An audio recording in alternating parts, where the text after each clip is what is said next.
Today we have the 2021 Tesla Model 3.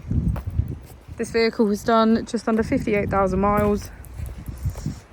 It has an automatic transmission and a fully electric motor.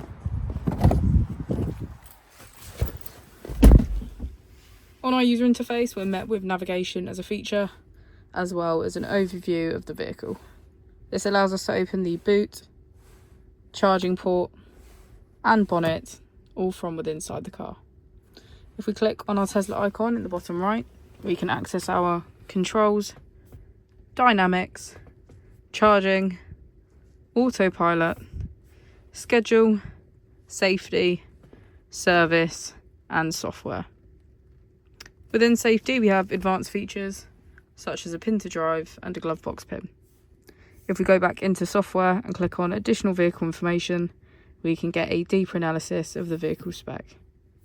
The Model 3 comes with a 360 degrees camera, and with that you can access your dash cam. If we press here, we can access our climate control with heated seats on either side and our heated steering wheel.